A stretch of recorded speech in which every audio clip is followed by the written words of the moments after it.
2021년 봄, 위례 신도시의 중심에 자리 잡은 아파트 단지. 그곳에서 전세로 거주하던 40대 중반의 부부, 최영훈 씨와 이수진 씨는 새로운 미래를 꿈꾸고 있었습니다. 영훈 씨는 게임 회사의 개발자로, 수진 씨는 공무원으로 일하며 안정적인 수입을 얻고 있었습니다. 하지만 2년마다 반복되는 전세 계약 갱신과 점점 치솟는 전세 보증금은 그들의 삶에 작은 불안을 들이웠습니다. 우리도 이제 전세살이 그만하고 우리 집을 마련해야 하지 않을까? 어느 날 저녁 영훈 씨가 조심스럽게 얘기를 꺼냈습니다. 수진 씨는 잠시 생각에 잠겼다가 고개를 끄덕였습니다. 맞아, 다들 부동산 투자로 돈 번다고 하는데 우리만 가만히 있을 순 없지. 부부는 전세 대신 내 집을 마련하기로 마음을 굳혔습니다. 2021년 당시 위례 신도시는 부동산 시장에서 뜨거운 관심을 받고 있었습니다. 신도시 특유의 쾌적한 환경, 서울 접근성, 그리고 대규모 개발 호재들이 투자자들의 이목을 끌었습니다. 특히 위례 신도시와 서울을 연결하는 위례 신사선 계획, 신규 상업지구 개발 소식, 그리고 학군과 생활 인프라의 완성도가 높아지면서 실거주와 투자 수요가 동시에 몰리고 있었습니다. 유튜브와 부동산 커뮤니티에서는 위례는 지금이 기회, 이런 목소리가 끊이지 않았습니다. 영훈 씨 부부가 눈여겨본 아파트는 2015년식 1380세대의 대단지였습니다.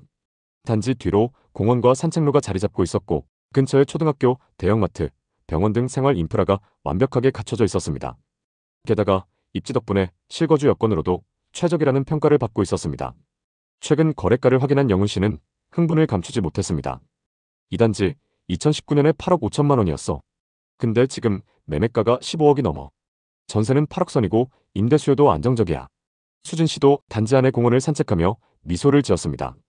여기라면 아이 키우면서 오래 살기 좋을 것 같아. 우리 또 다른 미래를 여기서 시작하자. 부부는 본격적으로 계획을 세웠습니다.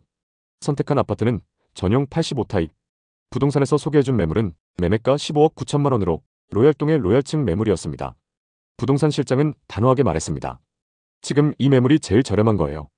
요즘 문의가 많아서 금방 나갈 겁니다. 빨리 결정하셔야 돼요. 부부는 그 말에 조급해졌습니다. 집으로 돌아와 진지하게 회의를 했고 최종 결정을 했습니다. 영훈 씨는 말했습니다. 투자 목적이 아니라 우리가 살 집이니까 시세보다 중요한 건 안정된 생활이야. 자금 계획은 신중하게 세웠습니다.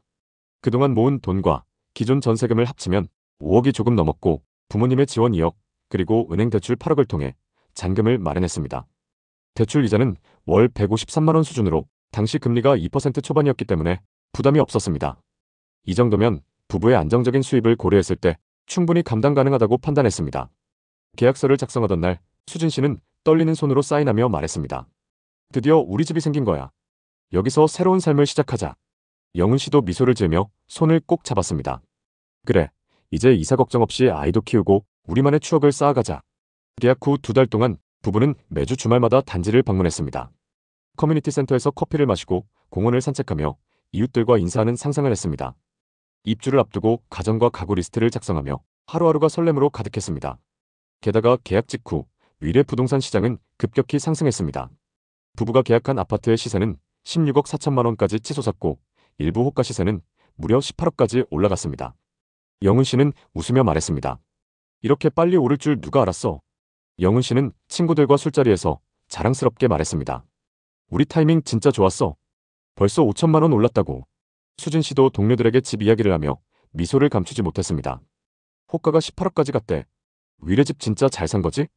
시세 상승은 부부의 자신감을 키웠지만 동시에 자만심을 불러일으켰습니다. 집값이 이렇게 오르는데 우리도 좀 더 여유롭게 살아도 되지 않을까? 영훈 씨의 말에 수진 씨도 동의했습니다.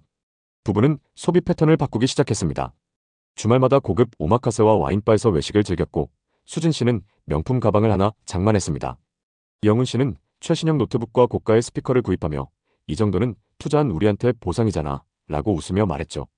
부부는 신용카드 한도를 늘리고 월급의 상당 부분을 소비에 쏟아부으며 집값이 오르니 돈 걱정은 없어 이렇게 말했습니다. 그러나 그 생활은 오래가지 못했습니다. 2022년 이후 부동산 시장이 급격히 나빠지기 시작했습니다. 금리 인상과 경제 불확실성으로 인해 위례 신도시의 부동산 시장도 분위기가 안 좋아졌습니다. 부부가 매수한 아파트의 시세는 9억까지 떨어졌습니다. 15억 9천만 원에 계약했던 집이 불과 1년 반 만에 6억 9천만 원이나 하락한 것입니다. 부동산 커뮤니티에는 위례, 급매물에도 안 팔려. 위례 신도시 폭망. 이런 글이 넘쳐났습니다. 영훈 씨는 충격을 받았습니다. 우리가 산 가격보다 6억이나 떨어졌다니. 이게 말이 돼? 수진 씨도 뉴스를 보며 너무 불안했습니다. 실거주라 괜찮다고 했는데 이렇게까지 빠지니까 마음이 무겁네. 부부는 저녁 식사 자리에서도 대화가 줄어들었습니다. 침묵이 흐르는 식탁에서 수진 씨가 조용히 물었습니다. 우리 너무 서둘렀나? 2022년 말부터 부부는 예상치 못한 현실과 마주했습니다. 먼저 대출 조건이 변경되면서 금리가 급격히 오르기 시작했습니다. 8억에 대한 대출 이자가 당초 계획했던 월 150만 원에서 330만 원으로 증가한 것입니다. 영훈 씨는 계산기를 두드리며 한숨을 내쉬었습니다. 이 정도면 생활비가 부족할 수도 있어. 이미 늘어나버린 카드값까지 불안은 점점 커져만 갔습니다. 수진 씨는 지출 내역들을 보며 머리를 싸맸습니다. 이걸 다 어떻게 감당하지? 우리가 너무 무리한 거 아니야? 결국 부부는 외식을 줄이고 주말 나들이도 최소화하며 지출을 줄이기 시작했습니다. 한때 즐기던 카페에서의 여유로운 시간도 이제는 사치처럼 느껴졌습니다. 이후 위례 부동산 시장은 더욱 어려워졌습니다. 인터넷 커뮤니티에는 위례 교통 최악이다, 위례 신사선, 의료복합타운 무산 등 악재들이 끊임없이 올라왔습니다. 영훈 씨는 게시물을 보며 충격을 받았습니다. 몇몇 매물은 부부가 매수한 가격보다 수억 이상 낮게 나왔고 거래량은 거의 바닥을 치고 있었습니다. 실거주라 괜찮을 거라 생각했는데 이렇게 빠지는 걸 보니까 괴롭네. 영훈 씨의 목소리에는 힘이 없었습니다. 수진 씨는 더 이상 부동산 관련 뉴스나 커뮤니티를 보지 않기로 했습니다. 대신 마트에서 장 보는 횟수를 줄이고 자잘한 지출을 하나하나 줄여나갔습니다. 부부는 주말이면 집에 머무는 시간이 많아졌고 한때 자주 하던 외식도 완전히 끊었습니다. 우리 너무 무리했나 봐. 수진 씨가 조용히 말하자 영훈 씨는 고개를 떨구며 대답했습니다. 그래도 우리가 살 집이잖아. 흔들리면 안 되지. 영훈 씨와 수진 씨는 설렘과 불안을 동시에 느꼈습니다. 처음으로 소유한 집, 몇 달 전까지만 해도 꿈꿨던 공간이 이제 암울한 현실이 되었습니다. 영훈 씨는 단지 안에 있는 벤치에 앉아 하늘을 보며 생각에 잠겼습니다. 이게 우리가 꿈꾸던 그 집이었나? 매일 저녁 부부는 담담한 분위기 속에서 서로를 바라보며 대화를 이어갔습니다. 우리 집 괜찮겠지? 언제 다시 오를까? 수진 씨의 말에 영훈 씨는 대답했습니다. 지금 걱정해도 끝이 없어. 전세랑 이사 걱정을 안 하는 것만으로도 충분해. 하지만 현실은 녹록지 않았습니다. 월급의 절반 이상이 고정 지출로 빠져나갔고 생활비는 빠듯해졌습니다. 예상보다 높은 관리비 고지서와 계속 올라가는 세금은 부부의 통장을 순식간에 바닥나게 했습니다. 수진 씨는 점점 말수가 줄어들었고 영훈 씨는 종종 벤치에 앉아서 혼자만의 시간을 보내곤 했습니다. 너무 일찍 뛰어든 걸까? 한때 인생의 전환점이 될 줄 알았던 집은 이제 무거운 짐처럼 느껴졌습니다. 2024년 중순부터 위례 부동산 시장이 조금씩 회복의 조짐을 보이기 시작했습니다. 부부가 매수했던 아파트의 시세는 9억에서 12억대까지 올라왔죠. 하지만 여전히 계약했던 15억 9천만 원에는 미치지 못했습니다. 부동산에 배는 급매, 전세 끼고 갭 투자, 이런 매물이 여전히 광고되고 있었습니다. 또 자신들보다 훨씬 저렴하게 매수한 이웃의 이야기는 묘한 씁쓸함을 안겼습니다. 하지만 부부는 후회하지 않기로 했죠. 매번 집주인의 눈치를 보며 계약 연장을 부탁하던 시절은 이제 끝났기 때문이죠. 수진 씨는 조용히 미소를 지으며 말했습니다. 그때 우리가 선택하지 않았다면 지금도 전세금 오를까봐 불안해하고 있었을 거야. 적어도 지금은 우리 집이니까. 2025년 6월 입주한 지 4년이 지난 부부는 새 집에서의 일상에 완전히 만족하고 있었습니다. 공원 산책로에서 매일 아침 조깅을 하고 마트와 카페를 드나들며 커뮤니티 활동도 시작했습니다. 집안에는 새 가구와 추억이 하나씩 쌓여갔고 수진 씨는 작은 거실 한켠에 텃밭을 가꾸기 시작했습니다. 이제야 집 같아, 수진 씨가 웃으며 말했죠. 시세는 여전히 완전히 회복되지 않았지만 13억 중반까진 올라왔습니다. 부부는 숫자에 연연하지 않기로 했습니다. 우린 투자하려고 산 게 아니잖아. 여기서 살기 위해 산 거야. 위례 신도시의 집은 영훈 씨와 수진 씨 부부에게 단순한 자산 이상의 의미를 가졌습니다. 더 이상 이사 걱정 없이 안정감을 느낄 수 있는 공간, 아이와의 미래를 준비할 수 있는 터전, 그리고 둘만의 추억을 쌓아가는 생활의 기반. 부동산은 단순히 시세 차익을 위한 수단이 아니라 삶을 지탱하는 중요한 요소였습니다.